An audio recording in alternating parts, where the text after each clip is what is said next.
Hello, my friend, and welcome to part 9 in my PSYCH Authority series on healing disorganized attachment, which is also called fearful avoidant attachment or anxious avoidant attachment. Let's take a look at how far we have come. In the first 8 parts of this series, we have learned 1. How our brains work when we have a disorganized attachment style. 2. How to pay attention to our thoughts. 3. How to rewire our brain for success. 4. How to express our feelings openly and honestly. 5. How to change our body language.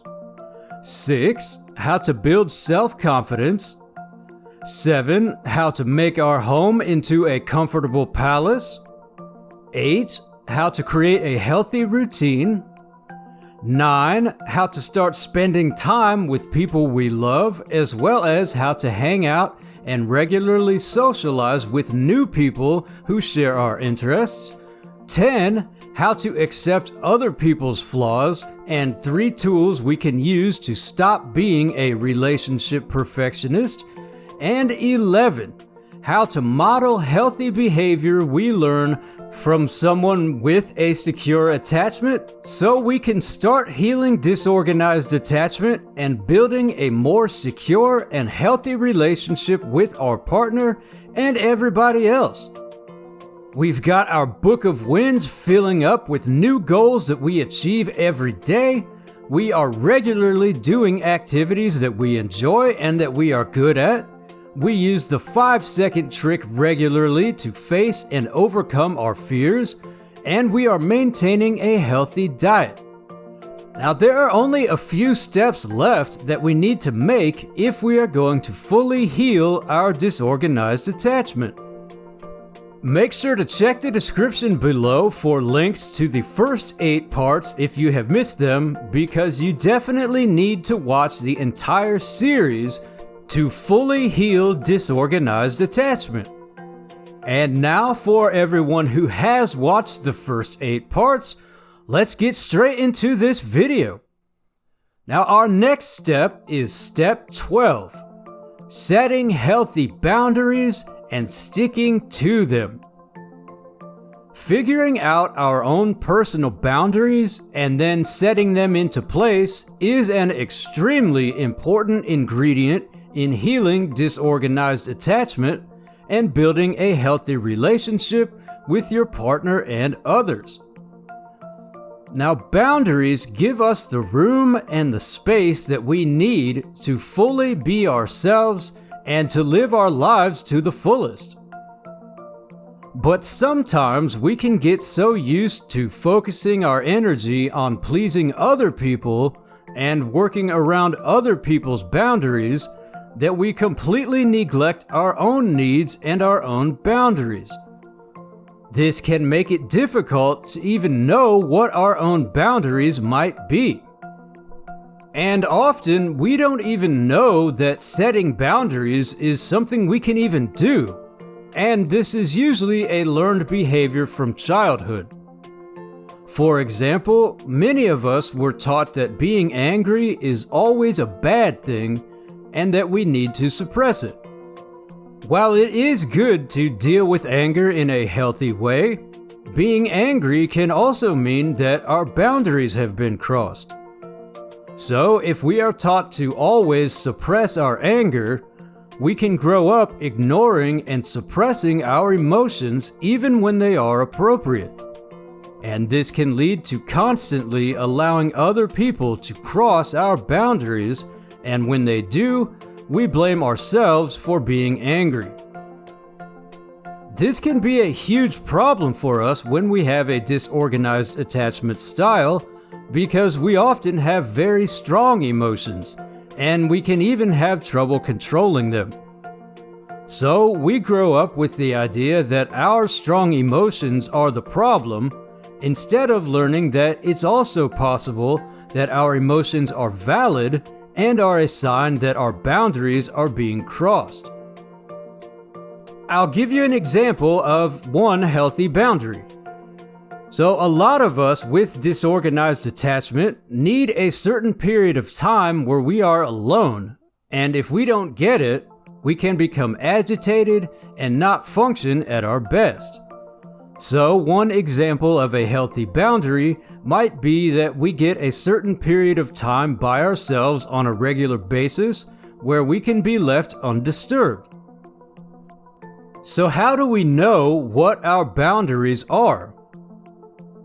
Sometimes we have no idea what our boundaries might even be. Or we may have an idea of what they might be, but we don't really know how to communicate them to others. So I'm going to give you 2 tricks that you can use to figure out what your own boundaries are. The first trick is to write a list of emotions. Here's how it works.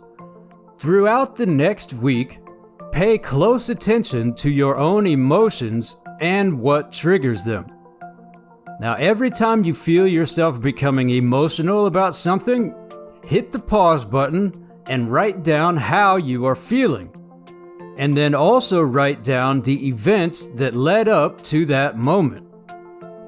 This will become your list of emotions for 1 week, and we will use this to determine your list of boundaries. You probably remember that we learned how to pay attention to our thoughts and our feelings back in step 2 of this series. And we need to do it again, but this time the goal is not only figuring out what emotion we are feeling, but also what happened to make us feel this way. By writing down the cause of our emotions, we can start to figure out what our triggers are. And by figuring out what triggers our emotions, we can start to figure out what our own boundaries are. Now, I'll give you an example. Maybe you do this and you find out that you get angry or irritated when your romantic partner is late, and they seem to be late a lot. Now, next time they are late, write down in your list of emotions that you were feeling angry, and the event leading up to it was your partner being late. And let's say that another thing that makes you angry throughout the week is your partner not doing their share of the chores, and you always have to end up doing all the chores by yourself. We're going to write that down as well.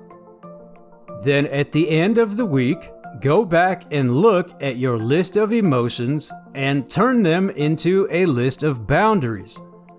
Now, how do you do that? How do you turn these into boundaries? Well, let's go back to the example of getting angry when your partner is late. At first, it might seem like there really isn't anything you can do about it, but there is. First of all, communicate to your partner that you have been working on building a healthier relationship with them, and that one part of it has been paying attention to your emotions over the past week and what triggers them. Then explain that you have figured out that one of the things that makes you angry is that your partner is frequently late. Just letting your partner know how much it bothers you is the first step.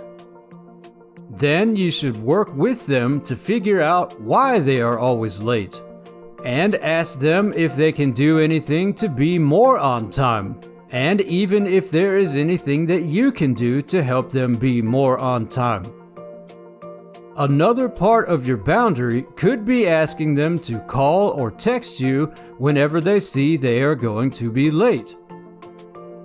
Now, if their lateness is not just eating into your free time, but it is actually seriously affecting your life, as in you might lose your job because your partner is regularly running late, you could even set a boundary that you will only wait for them for 15 minutes before you have to move on and go to work.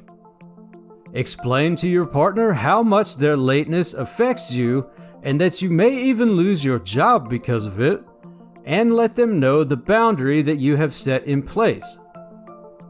Now, they probably will not like this at all initially, But it is important that they realize just how much it negatively affects you when they are constantly late. And while you might not be able to fix their lateness overnight, this all can be a huge step in moving your relationship forward to a more healthy place for both of you. Let me give you another example. Let's go back to the example of your partner not doing their share of the chores, which makes you frequently end up doing all of the chores by yourself. Here's how you can turn that into a boundary. Again, first, let your partner know how much it bothers you and how much extra time you have to spend doing their share of the chores.